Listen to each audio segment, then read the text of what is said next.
Akkam jirtan nagaa fayyaa jireenya keessan badhaadhaa isiniin jecha anaa dhufu baga dhuftan Oromoo bakka jirtanittu nageenyi Rabbii isinirraa jiraatu isiniin jecha arraan tana egaa viidiyoo ajaa'ibsiisaa isinii qabannee dhufne.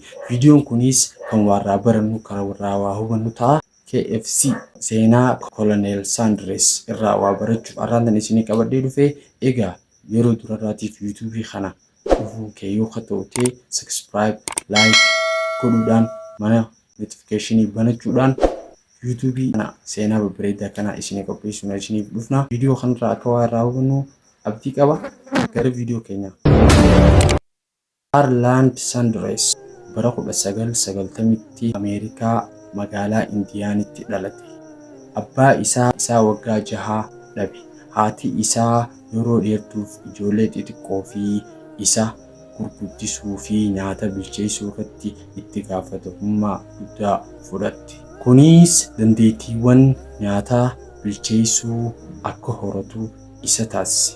Tanuma keessa hojiiwwan garaagaraa harka qalleeyyummaa akka abukaattummaa, karaa baaburaa fi kan kana fakkaatu baay'ee yaale. Hunda isaa keessatti hin milkoofne ture. Waggaa 40 yeroo ga'u buufata bishaanii tokko keessatti lukkuu akka qallabu eegale. Lukkuu qallabaa jiru tana gara foonitti jijjiiree akka hoteelaniif dhiheessee foon kana gurguruuf itti lafaa lukkuu qalee gama foonii jijjiiree hoteelan baay'eedhaaf dhiheessuudhaaf qimamii 11 itti dabalee mimmi'eessituu waliin gara hojii isaa seene. Tan isa addunyaa tana dinqisiisu teessu. Hoteelota baay'eerra deddeemee akka nyaata kana dhiheessuuf gaafate ture. Yeroo gaafatu isaan hundinuu hin danda'amu, hin barbaanu jedhanii ture. Namootan 9,000 yookiin kan reestoorantii 9,000 bira dhaqee gaafatus kan irraa hayyaman hin taane ture. Koloneel Sandres yeroo 1,900 kufuus inni kan abdii hin muranne ta'uu danda'e ture. Hanga waggaa 65 hiyyuma keessa ture.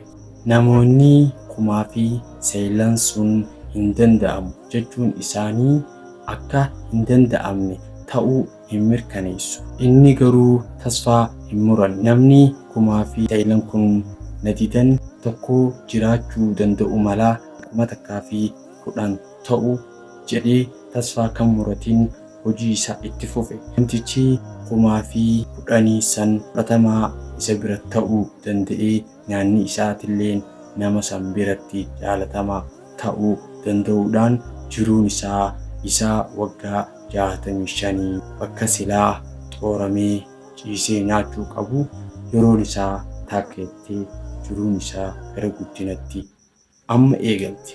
Koloneel Sandres milkaa'inni isaa kan itti moggaafame yookiin kan ittiin milkaa'ee waggaa 65tti umriin isaa yoo taatu kan ittiin addunyaan guutuun dinqisiifatte.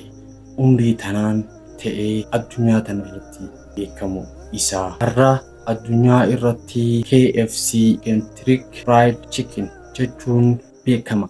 Kambaan isaa uumamni hojii isaa bakka hin jirtu. Kambaan isaa Kentucky Chicken Fried jettu addunyaa tanarra bakka hin jirtu.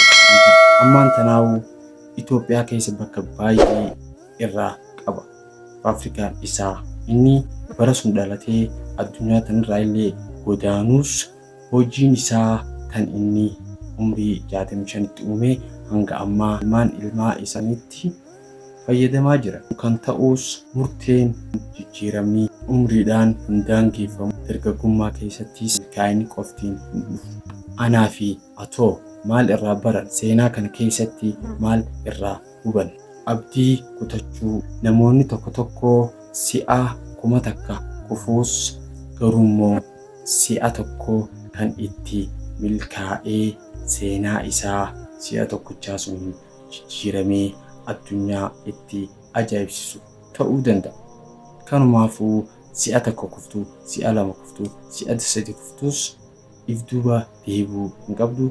Fuuldura kee malee. Umriin daangaa miti. Milkaa'inni yeroo hundaa dargaggummaa keessa qofa hin dhufu. Umrii kamittuu ka'anii jijjiiramuu ni danda'u. Dandeettii ofitti amanu. Sandarees dandeettii isaarratti amanamoo ta'uu isaa qabaachaa ture. Yeroo 1909 kufuus kufiinsi isaa sun akka dandeettii isaa shakku isan goone dandeettii isaattillee shakkee hin beeku. Kannaa yookiin dandeettii uumamaa rabbisii hin tuffatin koonguma.